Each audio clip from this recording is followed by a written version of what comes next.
सबसे पहले यहाँ पर मौसम वायदा पर बात कर लेते हैं एंड काफ़ी समय से मार्केट्स को इसका इंतज़ार रहा है। हमने इसकी कॉन्वर्सेशंस यहाँ पर लगातार बाजार में बनते हुए देखी हैं और मौसम के बारे में जहाँ तक कॉन्वर्सेशन है, अब ये माना जा रहा है कि पहले एनसीडीएक्स ने यहाँ पर स्काईमेट के साथ करार किया था और अब आईएमडी के साथ करार किया है।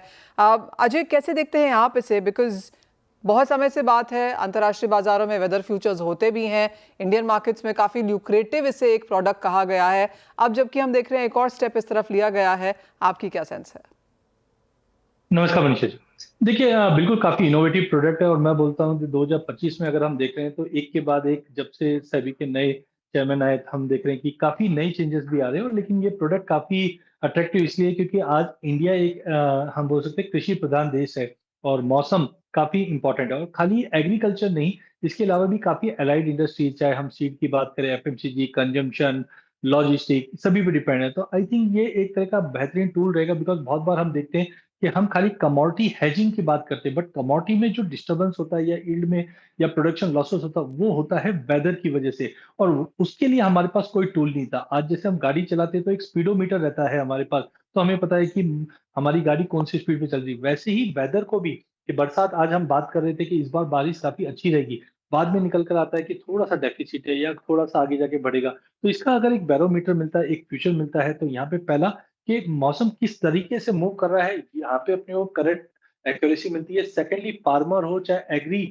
अलाइड इंडस्ट्री से, उनको भी एक क्लैरिटी मिलती है कि अगर मुझे रिस्क है तो उस रिस्क को मैं हैज कर सकता हूँ। अब मेरे पास वैसा प्रोडक्ट भी बना हुआ है। तो आई थिंक एक बहुत ही वेलकम स्टेप है इंडिया के लिए, जिसमें हम आज कृषि प्रधान है और हर एक इंडस्ट्री, सबसे ज्यादा अगर हम देखते हैं तो टूरिज्म इंडस्ट्री हो गई या सिंपल एक वाटर पार्क भी अगर चला रहा है, तो उसको कंसर्न क्या लगता है कि अगर बारिश हो गई तो मेरा, या शादी हो रही है तो उसमें भी हम देख रहे हैं बारिश का काफी इंपॉर्टेंट रोल, इंश्योरेंस बारिश की। बट अब एक तरह का वेदर फ्यूचर प्रोडक्ट बन चुका है, जहां पे इंश्योरेंस कंपनी भी अपनी रिस्क को हेज करने के लिए देख सकती है एग्रीकल्चर फार्मर्स के साथ साथ। हम्म। अजय, अभी तो ये डिटेल आना बाकी है कि कब इसे लॉन्च किया जाएगा, इसके कॉन्ट्रैक्ट स्पेसिफिकेशंस कैसे होंगे, लेकिन जैसे आपने बताया कि बहुत सारे market sectors, industries of course इसका यहाँ पर लाभ उठा सकते हैं, starting right from marine to shipping to travel to tourism to, जैसे आपने कहा, किसान और वेरियस इंडस्ट्रीज भी यहाँ पर इसका फायदा ले सकती हैं। किस तरह से आप यहाँ पर पार्टिसिपेशन बनता हुआ देखते हैं और अगर कोई कॉन्वर्सेशन यहाँ पर एक्सचेंज के साथ हुई है इस पर? देखिए, एज ऑफ नाउ एक्सचेंज के साथ या बाकी वीसीपीस के साथ जब बात करते हैं तो अभी भी हमें सरप्राइज लगता है, अरे ऐसा भी कुछ हो सकता है क्या। But I hmm. रिमेम्बर 3-4 साल से हम देख रहे हैं कि एक्सचेंज के वेबसाइट के ऊपर भी वेदर से रिलेटेड कुछ डेटा आना स्टार्ट हो गया था, तो लग रहा था कि कुछ ना कुछ नया डेवलपमेंट है। बट फ्रेंकली इंडिया के लिए काफी नया चीज है।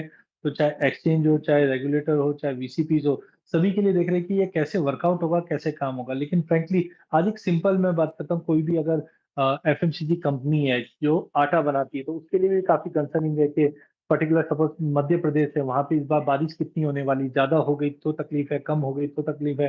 तो इस चीज को कैसे हैच करेंगे, तो उसका एक केस स्टडी कैसे बनेगा, तो काफी अभी ऑन पेपर है। आई थिंक काम रेगुलेटर और एक्शन दोनों ही कर रहे हैं, ज्यादा आ सकता। बट हाँ, मैं काफी ऑप्टिमिस्टिक हूँ क्योंकि ये एक तरह का कमोडिटी मार्केट के लिए एक नया माइलस्टोन रहेगा कि वेदर में काफी और नए प्रोडक्ट्स भी आ रहे हैं, इलेक्ट्रिसिटी का भी हमने सुना है, तो नए प्रोडक्ट्स भी आ रहे हैं, तो एक माइलस्टोन के रूप में भी करेगा। और ये बाकी जो अलाइड इंडस्ट्रीज है उसको भी प्लेटफॉर्म पे लाने की कोशिश करेगा, जिससे लिक्विडिटी भी बढ़ेगी और एक तरह से हम बोल सकते हैं कि एक नया इंस्ट्रूमेंट भी रहेगा फाइनेंशियल प्रोडक्ट के, फाइनेंशियल प्लेयर्स के लिए भी और कंज्यूमर्स के लिए भी।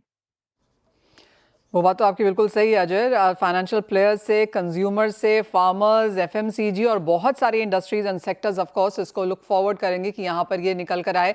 जैसे कहा गया कि अभी एक्सचेंज पर कॉन्वर्सेशन है, ऑन पेपर अभी ये फॉर्म लेता हुआ नजर आ रहा है, लेकिन एक अप्रूवल है, करार हुआ है और आगे जाकर वेदर डेरिवेटिव्स यहाँ पर कैसे निकल के आते हैं, ये काफ़ी इंटरेस्टिंग होगा देखना।